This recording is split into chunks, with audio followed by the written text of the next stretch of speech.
What do you do when you're feeling at your lowest? It's hard to know what to do. People around you will tell you all sorts of things. Just do it. Be positive. Don't think too much. Be a man. Toughen up.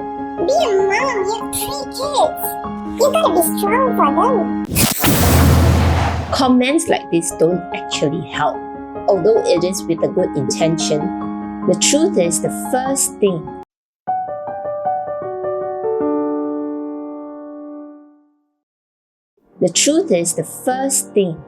is to actually accept where you are. Accept that you're in that situation. Acknowledge that you're in a tough place. Let those emotions come in.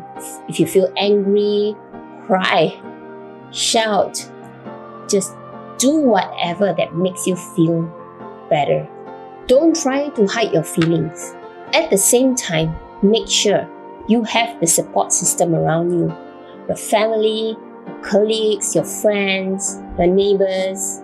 Put your trust in those people who have your back, especially moments like this.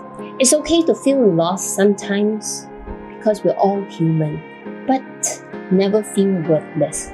You're either going through something in your life or you have a loved one who is going through something. I don't know exactly what is the situation you're in.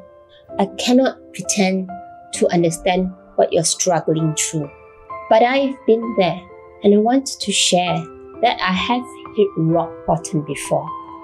I know what it feels like, feeling lost, demotivated, feel like you want to give up, you want to restart all over again. That is normal to feel that way.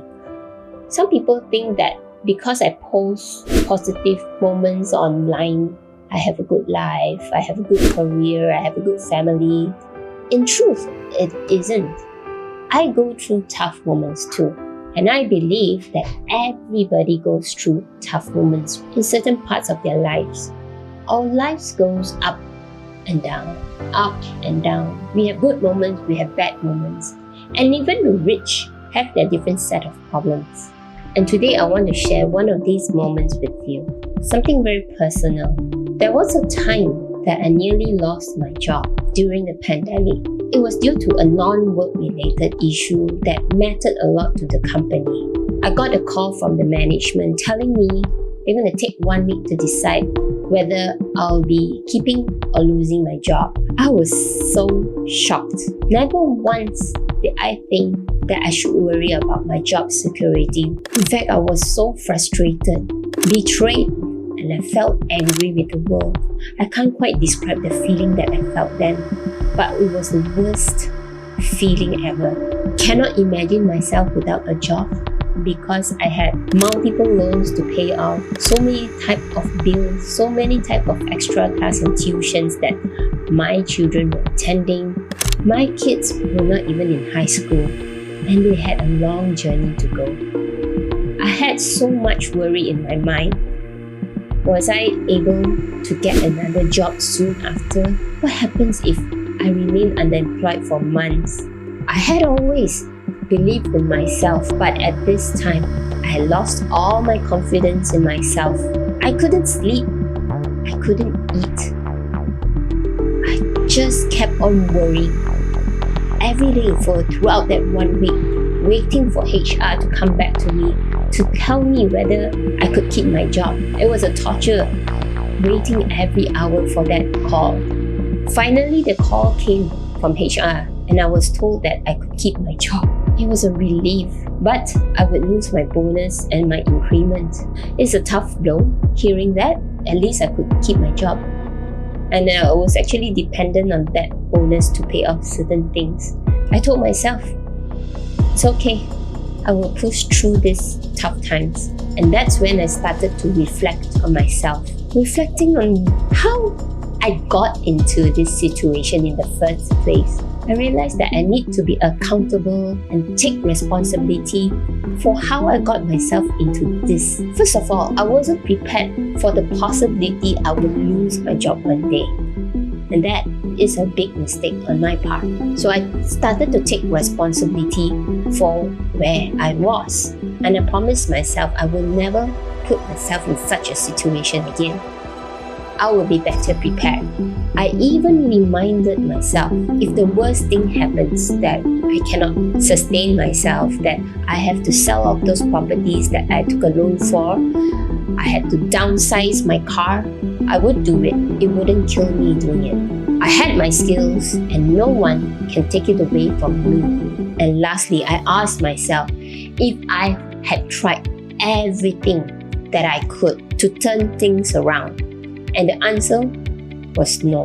I haven't tried everything. I sat down and listed all the things that I think I could do at my capacity.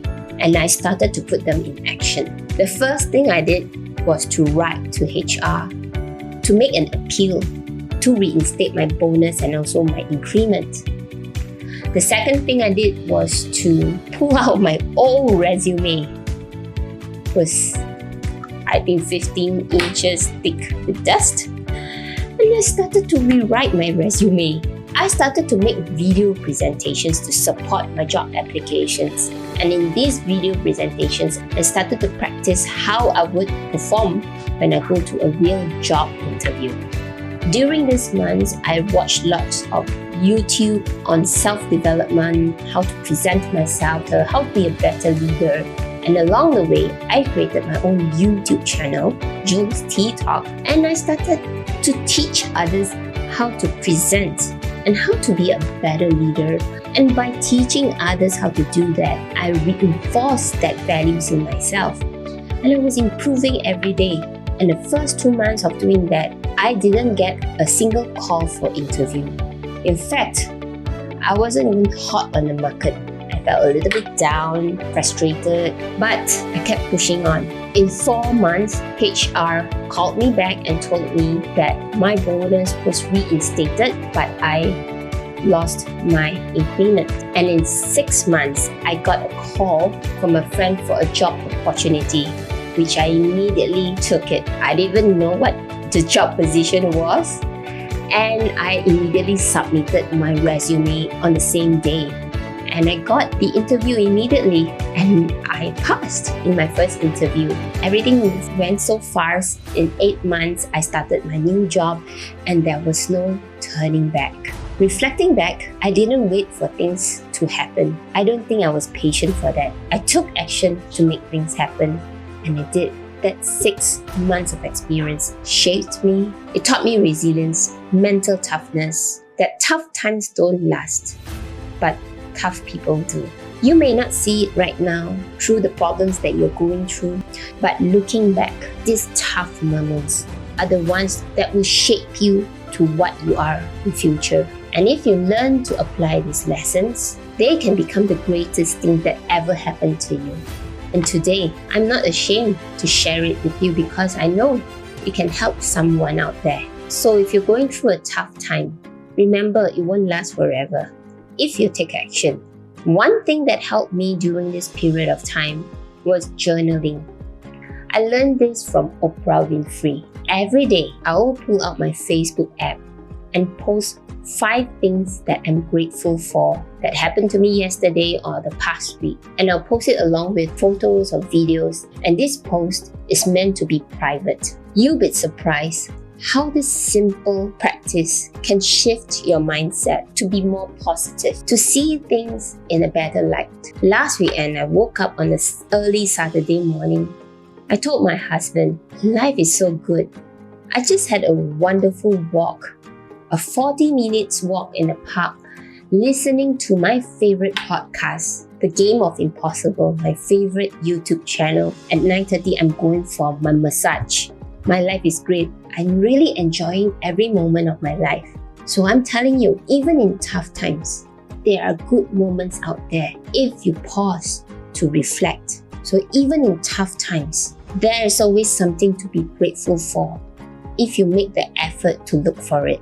When life gives you tangerines, make a refreshing juice out of it. Enjoy the sweetness even in tough times. In this episode, I'm opening up to how it feels like going through tough times in your life and the small stubborn ways that we can start to crawl back up. First thing, acknowledge the situation you're in. Number 2, when you're done with all that emotion, think about how you want to overcome this situation and take action. Number 3, do a daily journal so that you can remind yourself what you're grateful for every day. If you have something to share, something that you went through in life and you found a way to overcome it, do share it in the comments below. And if you find this video useful, do share it with your friends or family out there. If you like this video, remember to like and subscribe, and I hope to see you in my next video. See you!